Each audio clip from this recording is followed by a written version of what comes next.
Assalamualaikum warahmatullahi wabarakatuh. Selamat bertemu, salam budi luhur. Berikut adalah video untuk menjelaskan materi jaringan komputer yang keempat, video bagian kedua.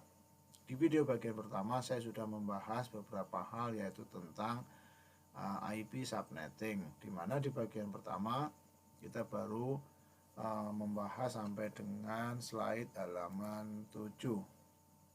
Nah, di sini kita akan melanjutkan untuk membahas tentang apa sih subnet itu. Konsep subnet itu dari IP, ya, subnetting dari IP address itu merupakan teknik atau cara yang digunakan untuk mengefisienkan alokasi IP address dalam sebuah jaringan supaya bisa memaksimalkan IP address. Jadi sebenarnya ini mirip membuat alamat kolektif. Jadi kalau misalnya saya ingin kirim surat ke salah satu katakanlah siswa di sebuah SMA X begitu, maka saya tidak perlu, atau Pak Pos tidak perlu menemui langsung si X tadi, siswa namanya X tadi, tetapi cukup suratnya diantar ke misalnya Pak Satpam atau ke bagian TU-nya SMA itu. Jadi Pak Pos itu cukup ngantar sampai ke situ, tidak harus Pak Posnya juga ikut masuk ke sekolahan, masuk ke kelas-kelas nyari si X. Kira-kira seperti itu, sehingga tugas Pak Pos itu tidak terlalu rumit, cukup anterin sampai sekolah sudah. Nanti yang akan memberikan ke siswa yang bersangkutan itu sudah tugasnya orang yang ada di sekolah itu, apa Pak Satpam, apa wali kelas, apa. Nah, itu yang namanya subnetnya di subnetting tadi. Sehingga alamat IP atau alamat surat untuk SMP itu ya satu saja, bukan setiap siswa mempunyai alamat. Kalau ditulis di nama SMP-nya, maka dengan ada namanya siswa itu sudah pasti ketemu. Tapi Pak Pos tahunya cukup alamat SMP itu. Ini tuh subnetting. Nah, kemudian subnetting merupakan proses memecah satu kelas IP address menjadi beberapa subnet dengan jumlah host yang lebih sedikit. Nah, ini juga menggambarkan apa? Maka dengan subnetting kita bisa mengatur sebenarnya, kalau sekolah SMP muridnya ada 1000, sementara kalau sekolah SD muridnya cuma 300 gitu. Maka ya seolah-olah di sana kita akan dengan mudah apa? Kalau SMP kalau muridnya 1000, berarti butuh bangku sekolah 1000. Kalau bangku sekolah 1000, nanti ada perlu berapa ruang kelas. Nah, itu kira subnetting itu seperti itu. Sehingga beda kalau SD tadi muridnya cuma 300, apabila satu kelas bisa menampung 50 orang, maka di SD itu hanya dibutuhkan 6 kelas. Sementara SMP tadi kalau sekelas isinya 50, muridnya 1000, maka dibutuhkan 10 ruang kelas. 20. Maka kelas-kelas tadi, ya kelas-kelas tadi, ruang kelas tadi itu yang disebut tadi membagi sebuah subnet dengan host yang lebih sedikit. Kalau perlunya sedikit, sekolah SD jangan dibangun yang ukurannya seperti sekolah SMP, isinya 20 lokal kelas secara fisik. Cukup dengan tadi berapa? 300 dibagi 50, 6 saja cukup. Nah, sehingga subnetting ini memungkinkan untuk administrator jaringan komputer atau perancang jaringan komputer itu merancang struktur atau topologi, atau istilahnya rancangan fisik jaringan sesuai dengan kebutuhan baik kapasitas maupun layanannya, kecepatan kecepatannya, keamanannya nanti dan lain-lain. Ya, itu kira-kira pertama apa yang disebut dengan subnetting. Hingga tadi kalau di sekolah SMP yang praktikum misalnya ada 100 orang dalam satu waktu, oh cukup dibuatkan 2 ruang lab, maka IP-nya ya dicarikan IP yang bisa menampung berapa, 100 IP saja. Kalau di kampus IP misalnya labnya ada 5, satu lab isinya 40 komputer, maka total kelas total komputer lab ada 200. Kalau 200 maka nanti kita carikan subnet yang untuk jaringan komputer di kampus tadi yang mampu menampung 200 komputer atau 200 alamat IP. Maka kita bisa memilih subnet yang lebih besar kapasitasnya. Kira-kira seperti itu. Berikutnya ini contoh saja. Misalnya di sebuah komplek perumahan ada sebuah jalan namanya Gatot Subroto, di mana di sana terdiri dari 8 rumah. Maka di situ akan kita beri nomor. Jalan Gatot Subroto nomor 1, 2, 3, 4, 5, 6, 7, 8, di mana yang rumah nomor 8 ini ternyata penghuninya sebagai ketua RT. Maka kalau ingin mengirim surat seolah-olah kepada alamat rumah nomor 1, nomor 2, nomor 3, nomor 4, nomor 6, nomor 5, nomor 6, nomor 7, maka kalau tidak apa namanya ya sudah kasih aja ke Pak RT, nanti Pak RT tahu bahwa nama si A itu ternyata yang tinggal di rumah nomor 1. Begitu. Jadi lebih mudah ngantar suratnya, lebih mudah kalau ada keperluan mencari seseorang yang tinggal yang tahunya cuma nama tapi tidak tahu rumahnya nomor berapa, maka cukup menunjuk Pak RT untuk mencari orang tadi tinggal di rumah nomor berapa. Kira-kira seperti itu. Berikutnya, ternyata di Jalan Gatot Subroto tadi berbeda. Kalau tiba-tiba Jalan Gatot Subroto itu ternyata merupakan jalan utama di sebuah komplek atau desa. Maka di Jalan Gatot Subroto ini seolah-olah tidak ada rumah, tapi Jalan Gatot Subroto itu punya gang, ya, dimana di sini digambarkan ada gang 1, gang 2, gang 3 atau Gatot Subroto 1, 2, dan 3. Dan di setiap gang ternyata ada 4 rumah yang menghuni di sana. Maka kita lihat di sana ada Gatot Subroto 1, nomor 1, nomor 2, nomor 3, nomor 4-nya ketua RT. Demikian juga di Gatot Subroto 2. Di sana juga ada 4 rumah, selalu sama. Ada nomor 1, nomor 2, nomor 3, dan nomor 4-nya juga ditunjuk sebagai ketua RT. Demikian juga untuk Gatot Subroto 3, itu juga 4 rumah, sama saja nomor 4-nya ditunjuk otomatis sebagai ketua RT. Maksudnya apa? Maksudnya nanti kalau ada surat menyurat antara RT yang 1 dan yang RT yang lain, yang di gang 1 dan gang 2, mungkin ya dosa suratnya dititipkan ke Pak RT aja. Nanti Pak RT pas ke lurah, ke kelurahan atau ke rumahnya Pak RW saling bertemu. Tidak harus semua penghuni rumah-rumah di RT itu datang ke rumahnya Pak RW semua. Sehingga ketika Jalan Gatot Subroto itu ada seorang ketua RW, maka pada saat rapat, maka yang datang bukan 4x3, artinya satu gang isinya 4 rumah, kalau gangnya ada 3, 12. Yang ikut rapat ke rumahnya Pak RW hanya ada 3 ketua RT. Nah, ini contoh yang berikutnya.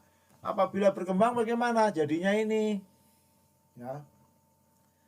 Jadi di sini kelihatan bahwa di dalam seolah-olah Jalan Gatot Subroto tadi, apabila contoh pertama itu ada satu Jalan Gatot Subroto isinya 8 rumah, semua tinggal di pinggir Jalan Gatot Subroto, maka kita cukup menciptakan alamat IP seperti ini, ya, dengan menggunakan IP kelas C, yaitu rumah nomor 1 mendapat IP 192.168.1.1, nomor 2 sama terus 2, nomor 3 192.168.3, 4 seterusnya.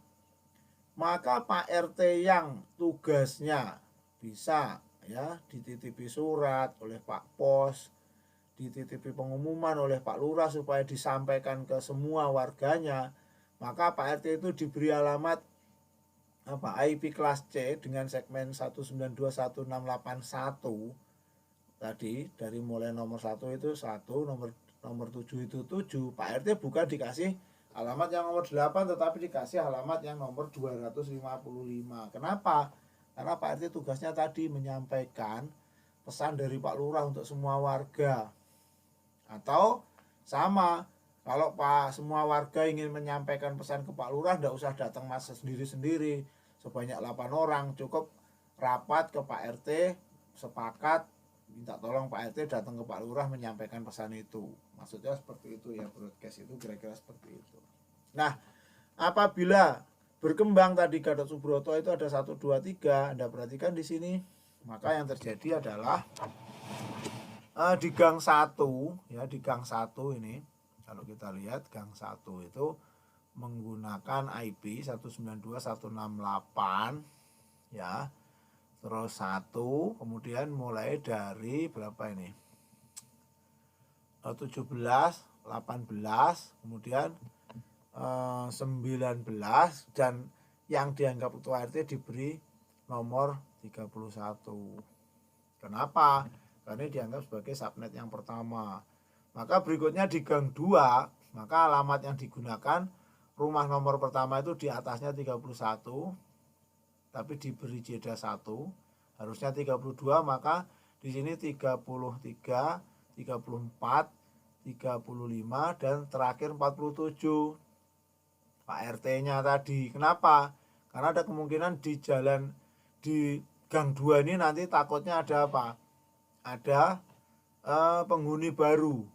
Jadi disiapkan dari nomor 35 sampai nomor 47. Demikian juga pada gang 3.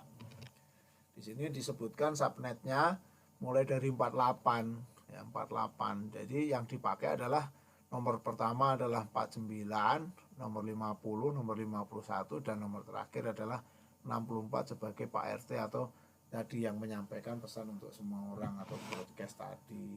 Nah, itu kira-kira. Maka kenapa penulisan IP itu harus seragam? Karena kalau tidak seragam nanti menimbulkan kesulitan ya. Jadi sama kalau orang Indonesia itu menulis alamat rumah, biasanya ditulis dengan nama jalannya, terus nama RT-nya, nomor RW-nya, nama kelurahannya, diikuti nama kecamatan, nama kota, dan terakhir biasanya ditambahi kode pos. Itu normanya seperti itu. Maka penulisan IP address versi 4 itu umumnya ditulis dengan menggunakan 4 oktet. Oktet itu angka-angka 3 digit yang dipisahkan oleh titik-titik ini. Misalnya ini 192.168 ya kan, 3 angka, titik 1 titik 2. Namun kadang-kadang ditulis sebagai berikut, setelah titik 2 ya, titik 2 itu dia ditambahkan garis miring 24. Apa maksudnya? Maksudnya adalah ini alamat 192.168.12 itu adalah alamat yang kelasnya di dalam CIDR tadi adalah subnet mask yang ke-24, di mana dalam setiap segmen, dalam setiap jaringan yang menggunakan alamat dengan garis miring 24 itu akan mendapatkan subnet mask desimalnya adalah 255.255.0. Artinya apa? Artinya adalah bahwa di ujung sini ya, ketika alamat ini adalah ditulis dalam angka biner ya, maka 255 itu diwakili oleh angka biner nih 11111111. Ini biner. Ini kalau dijadikan desimal jadinya 255. Makanya 255 0 itu di sini diwakili oleh angka biner 0 semua. Maksudnya apa? Maka di dalam jaringan dengan garis miring 24 nanti, maka dalam satu segmen hanya bisa terisi oleh sebanyak 254 IP. Karena yang dikosongkan hanya ini, oktet terakhir ini. Makanya subnet masknya adalah 255, 255, 255. Sehingga menggambarkan dalam jaringan ini kalau menggunakan IP garis miring 24, dipastikan dalam satu jaringan itu hanya bisa diisi oleh 253 komputer yang akan mendapatkan IP sendiri-sendiri satu-satu. Sehingga kalau nanti ada 500 komputer dengan menggunakan alamat ini, tentu tidak bisa digabung dalam satu jaringan.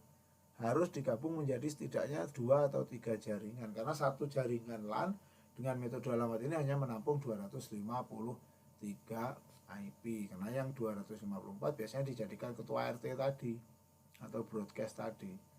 Nah, itu seterusnya nanti kalau alamat IP-nya di belakangnya garis miring misalnya 23, 22, ini semakin garis miringnya kecil ini sebenarnya dalam satu alamat dalam satu jaringan jumlah host yang bisa di connect itu semakin banyak ini yang 00 ini bisa diisi semua. Nah, contoh lain lagi misalnya kalau garis miring 30 di mana ini subnet masknya 255, 255, 255, 252. Maka artinya apa? Artinya hanya bisa digunakan atau hanya tersedia tersedia IP itu jumlahnya berarti hanya berapa ini kalau diisi? Berarti 3 IP saja karena yang kosong hanya ini. Berarti IP yang bisa digunakan berarti nomor berapa? Nomor 255, 255, 255, 253, 54 dan 55 atau dengan istilah hanya 3 IP. Maksudnya apa? Kalau kita punya jaringan LAN isinya cuma 3 komputer, tidak akan nambah, tidak akan berkurang. Ya jangan gunakan garis miring 24, gunakan garis miring 30 saja. Karena hanya dibutuhkan 3 IP. Begitu dan seterusnya. Kalau menggunakan garis miring 29, berapa IP yang bisa dipakai? Ya tinggal hitung aja. Ini kan subnet masknya kan 248. Berarti yang bisa dipakai 249, 250, 251, 252, 253. Maka hanya 5 IP yang bisa dipakai karena 254-nya digunakan sebagai broadcast tadi. Demikian kenapa tadi alamat kok bisa ditulis dengan cara seperti ini dengan cara garis miring angka tertentu, garis miring 2, garis miring 3, 24, 25 gitu ya dan seterusnya. Maka konsep ini disebut dengan konsep CIDR, Classes Interdomain Routing, di mana menggambarkan setiap kelas alamat IP, maka dia akan bisa menampung berapa IP yang kemudian bisa diwakili oleh satu router atau satu ketua RT tadi untuk berkomunikasi dengan dunia lain atau dunia luar. Demikian juga sebaliknya. Nah, ini dikenalkan sejak tahun 1992 di mana waktu itu kebutuhannya memang belum besar, tetapi sudah mulai kelihatan bahwa kebutuhan IP itu akan membesar seiring dengan berkembangnya teknologi komputer. Dan terakhir, pertanyaan berikutnya adalah subnet mask berapa saja yang bisa digunakan untuk melakukan subnetting. Nah, ini pertanyaannya. Nah, walaupun kita bebas memilih subnet mask, tetapi sebenarnya ada semacam kaidah-kaidah yang harus dipenuhi. Maksudnya apa? Apabila kita ingin membangun LAN di mana LAN-nya itu hanya digunakan oleh organisasi kecil, di mana kita tidak membutuhkan koneksi yang setiap satu perangkat langsung ke jaringan publik atau ke jaringan internet secara langsung, maka diharapkan menggunakan kelas IP yang kapasitasnya kecil-kecil saja tadi sesuai kebutuhan. Nah, pada umumnya yang bisa digunakan untuk subnetting itu ya setidaknya yang IP kelas C, karena yang kelas A dan kelas B itu biasanya akan digunakan oleh jaringan-jaringan di mana jaringan itu memberikan layanan publik atau yang biasanya disebut sebagai jaringan apa? Provider. Jaringan provider itu seperti apa? Ya misalnya kalau PT Telkom punya servis atau layanan misalnya IndiHome. Dulu ada namanya Speedy. Nah, kalau misalnya PT Pos dulu punya namanya Wasantara Pos. Dan misalnya lain lagi, misalnya ada Moratelindo, misalnya ada Indosat, misalnya ada Telkomsel, misalnya ada apa? Tri, asal ada Smartfren. Nah, itu biasanya menggunakan alamat-alamat IP dengan apa? Dengan tipe-tipe yang jumlah atau yang isinya dalam setiap jaringan itu cukup besar. Maka biasanya kalau tidak menggunakan alamat bertipe A ya tipe B. Sementara kalau kita hanya punya komputer 20, 30, 100, 200, sementara komputer itu tidak memungkinkan untuk dihubungkan ke internet menggunakan IP sendiri-sendiri, maka cukup diwakili oleh router tadi atau oleh Pak RT tadi di contoh yang tadi ini tadi. Ya, makanya di sini disebut dengan apa? Classes interdomain routing. Jadi membuat kelas antara domain yang satu dengan yang lain dengan wakilnya diwakili oleh router atau diwakili oleh Pak RT. Kalau RT 1 dengan RT 2 mau ngobrol, maka cukup dipanggil ketua RT 1 ke RT 2 oleh Pak RW. Tidak semua warga RT 1 dan RT 2 datang ke rumahnya Pak RW. Kira-kira seperti itu. Nah, itu saja untuk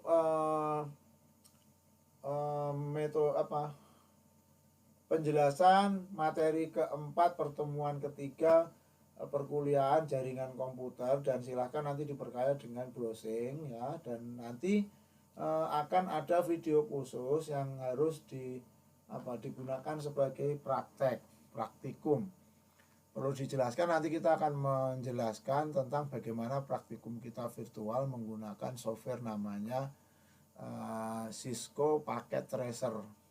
Maka nanti diharapkan kita semua kalau tersedia laptop, maka laptop kita semua diinstal software namanya Cisco Packet Tracer.